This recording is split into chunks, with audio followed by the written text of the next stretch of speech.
Para hablar de esto, nuestro primer invitado es un hombre que ha opinado hace muchos años de educación en Colombia, ha trabajado desde el Instituto Merani en técnicas pedagógicas innovadoras, es investigador pedagógico, economista y columnista de varios medios, Julián de Zuviría. ¿Qué tal, Julián? Buenas noches.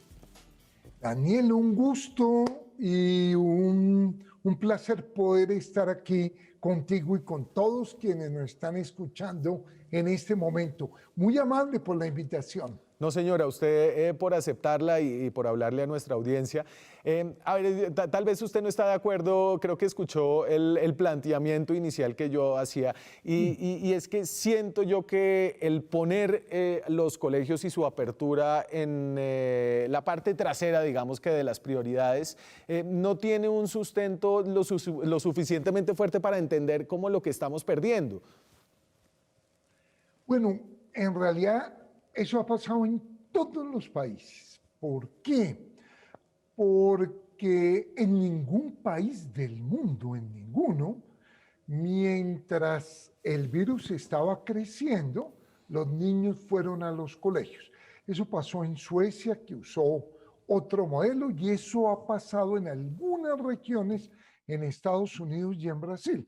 Pero en el resto del mundo, los 212 países restantes, se ha esperado a que el virus esté controlado.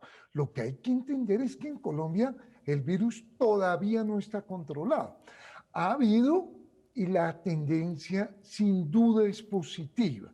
Ya los indicadores comienzan a mostrar una luz, pero el balance colombiano es muy preocupante porque el virus ha estado con nosotros un tiempo muy largo. De acuerdo. Entonces sí es comprensible que se espere. Uno, el número de niños es muy grande, tú diste todos los datos. Bogotá, 900.000, 800.000 en público, 400.000 en privado. Y el país, pues son 9 millones, 8 millones y medio. No son Por una lo tanto, cantidad. estamos hablando una población muy grande. Y sin duda, Julián, abrir los colegios tendrá un costo epidemiológico, tendrá un costo en términos de vidas, pero lo que me parece a mí es que ese costo será un costo no sobre esos niños, es decir, aquí se ha esbozado y se ha dicho que es para proteger a los niños que tenemos los colegios cerrados. Y realmente, si ellos sufren de tasas de mortalidad tan bajas, lo que estamos es protegiendo a sus familiares, a los profesores, y en ese sentido estamos diciendo, bueno, ustedes niños, sacrifíquense, sobre todo los más pobres que no han tenido colegio en los últimos 6 meses porque no tienen internet o viven muy lejos o no tienen los aparatos, etcétera. Sacrifíquense ustedes para que nosotros los mayores podamos morirnos menos, digamos. Digámoslo, tú lo planteas un poco brusco, pero no es equivocado. Hay total conclusión mundial de que la tasa de infección en el caso de ellos, en muchísimos casos, es asintomática y que realmente el riesgo con los niños es bajo. Pero, la OMS sí ha sido categórica. No podemos concluir sobre las tasas de transmisión porque varios estudios nos dicen que son muy altos agentes contagiadores. Por lo tanto, sí, se hace fundamentalmente para proteger a la población con la que viven los niños. El 20% de los niños de grado noveno se desplazan en Transmilenio. Por lo tanto, ellos también serían contagiadores. Es que solo este dato. En Bogotá, 800.000, si uno los saca a todos, pues realmente el nivel de contagio se hubiera disparado. Por eso está bien que se haya aplazado el ingreso. Yo lo que creo es que ahora viene la tarea de cómo garantizar gradual, seguro. Y ahí sí las cosas son complejas porque este país ha abandonado la educación pública. La mitad de los colegios de las zonas rurales no tienen agua potable. que aquí van a salir los graves problemas del país. Un dato, la región de Antioquia. Antioquia tiene 4.000 colegios. De esos 4.000, el 25% no tiene ningún tipo de agua, ninguno. Y el 45% tiene agua, pero el agua no es potable. Es decir, estamos ante regiones como Antioquia. No estoy hablando de Chocó, donde no hay un colegio de todo el departamento que tenga agua permanente. No, es que esto no puede tomarse una decisión a la ligera. Hay que proteger la vida de todos y aquí está saliendo a flote una cosa que tú decías muy clara: las enormes desigualdades. Pues, Mientras los colegios privados no tienen problema, la mayoría de niños se pudieron conectar, los colegios públicos, en las casas de esos niños, y tú diste el dato, 1 de cada 3 tiene conectividad. Entonces no pudo funcionar la educación virtual. Pero es que en Colombia no hay textos gratuitos como en la mayoría de países de América Latina. sí. En Colombia no se recurrió a la televisión pública como hemos debido hacerlo. No pasamos a la radio, por lo tanto, aquí también hay una responsabilidad de un ministerio que no respondió adecuadamente ante una situación muy compleja. Julián, sobre todo en los países europeos, en Francia, donde el colegio es no solamente un lugar de educación para adquirir conocimiento, sino de formación cívica, donde se implantan las 3 columnas de la igualdad, la fraternidad y la égalité, fraternité. ¿Y cuál es la otra? No, pues libertad, igualdad y fraternidad. Exacto. Sí. Donde se construye la ciudadanía, allá les dijeron a los niños, a los padres, ustedes tienen que mandar a los hijos al colegio. Es decir, la formación cívica no es negociable, esto es un derecho y también es un deber. Aquí en Colombia ha sido muy distinta la cosa. Se le ha preguntado a los papás si ustedes quieren, si no están muy nerviosos. Todos los funcionarios y los secretarios han sido muy cautos en hablar como de ese deber de educar a los niños. ¿Por qué le parece que hay esa forma distinta de enfrentar estos dilemas sobre la educación? No, pero una aclaración sobre Francia. En Francia el gobierno dijo abiertos los colegios y los papás dijeron no señor, no lo vamos a mandar. El 24% de los padres franceses enviaron a sus hijos. Entonces el gobierno dijo obligatorio y los papás tampoco lo mandaron y entraron a vacaciones.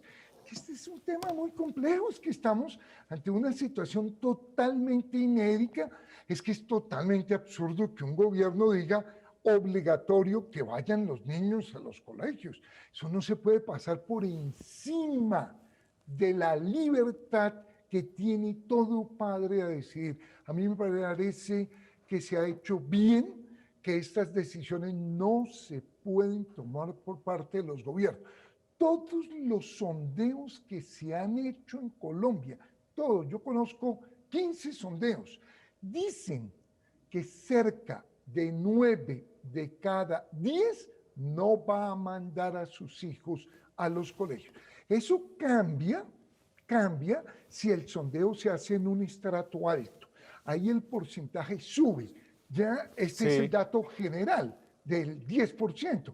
Cuando se cambia de estrato, en los colegios de estrato 5 y 6, un 40% de los padres dicen que lo van a enviar. Dicen, vamos a ver, es que esto es más complejo, es que está la vida de todos. ¿Qué le preocupa a un padre? A un padre le preocupa que su hijo no se va a poner el tapabocas, a un padre le preocupa que mantener el distanciamiento social en un colegio es difícil. Es que hay una norma general que planteó la OMS. Evite los espacios cerrados, los espacios donde no puede haber distancia entre uno y otro. Y todos los colegios tienen espacios cerrados y muy difícilmente puede haber distanciamiento entre uno y otro. De Por acuerdo. eso es comprensible la preocupación de los padres. Finalmente, Julián, le quería preguntar sobre la actitud de los maestros. Y es, digamos, sería erróneo caracterizar a los maestros como todo es FECODE o todo es ADE. Digamos, ahí yo creo que hay muchas voces distintas, pero creo que sobre todo los maestros sindicalizados han utilizado como esta coyuntura para hacer un paro de facto. Y es decir, yo no voy a volver a arrancar, no solamente hasta que me garanticen las condiciones básicas para poder trabajar de forma segura, sino a veces da la impresión de que están esperando de que se solucionen todas las injusticias anteriores y todos sus pedidos acerca de los problemas de la educación en Colombia. No parece haber una actitud muy propositiva, incluso un ánimo de sacrificio que han tenido los médicos, los trabajadores en otros espacios. Bueno, los maestros de la educación pública tienen en parte la razón. Es que en ningún colegio público al que yo haya ido, y he ido 43 años a miles, ha habido jabón, pero en ni uno, no hay uno solo. Por lo tanto, mantener el distanciamiento, garantizar la bioseguridad, impedir o hacer todo lo posible para que no haya contagios, va a ser difícil en la educación pública. Hasta ahí, digámoslo, ellos tienen razón en sus quejas. Ha sido abandonada la educación pública. ¿Dónde no tienen razón? En que los tiempos ya han pasado, en que el virus está menos extendido en este momento, en que el número de contagios está disminuyendo, en que el número de muertes también. Y un punto clave, en que hay muchos municipios del país que no tienen COVID. Sí. En esos municipios debería haber educación ya. Eso sí es totalmente claro. O aquellos municipios que tienen contagio muy bajo también, porque es que el virus ha atacado a ciertas zonas. Ahí es donde hay que tener más cuidado. Yo creo que Bogotá, Medellín, Barranquilla, las grandes ciudades han sido muy responsables. Van a arrancar con colegios privados, es totalmente lógico. Después pilotos en colegios públicos, porque en Francia, en los países que han abierto, ¿qué han hecho? Uno, más profesores para apoyar la división de cursos. Sí. Dos, nuevos espacios. Se han habilitado 30.000 espacios en Francia, nuevos, carpas. ¿Eso va a pasar en la educación pública colombiana? No. Yo creo que sí tienen que asumir una actitud más propositiva, dialogar más, y ahí hay responsabilidad de lado y lado. También este ministerio no escucha a los maestros, nunca los llamó para nada, ni para organizar la televisión, ni la radio, para nada, no fueron consultados. Yo me reúno todo el tiempo con maestros, con rectores. Entonces tiene el ministerio que escuchar, pero también los maestros tienen que entender, y sobre todo los maestros de los niños más pequeños. Claro, pero ellos son los que están sufriendo más. Los niños más pequeños no pueden estar en internet, no pueden manejar la virtualidad. A ellos hay que dedicarle los colegios. Pero entonces, y aquí para cerrar, ¿usted sí cree que el 2020 debe ser un año en que, así sea al final, tengamos una reactivación en la mayoría, con todos los cuidados y las distintas modalidades, una reactivación de los colegios públicos, privados en el país este año? Yo creo que puede, no la gran mayoría, los padres no los van a enviar, pero sí debe haber hacia noviembre, hacia octubre, noviembre, sí debe haber para los niños más pequeños. Esa es la prioridad del país. Necesitamos que los niños de 5 a 8 años, que les queda muy difícil la educación virtual, que no tienen ni la autonomía ni la lectura y que no pueden quedarse solos en ninguna casa, a ellos hay que proteger. Yo terminaría con esta idea. Es paradójico, pero hemos visto la enorme importancia de los colegios y también hemos visto tristemente que muchos hogares no son un espacio seguro Claro. para los niños. Que ahí es donde está el problema. Vivir con un padre autoritario en este momento es una desgracia para cualquier niño. Y la mitad de los hogares son autoritarios, según los estudios. Por lo tanto, ese es el problema Sí, que señor. tienen estas sociedades tan violentas. Julián de Zuviría es investigador pedagógico, hace un llamado a la urgencia, pero con cautela, muy ponderado. Julián, usted como siempre. Fue un gusto haber hablado con usted. Muchas gracias por acompañarnos esta noche. Lo mismo, Daniel. Nos vemos en una próxima. Saludos a todos. Sí, señor.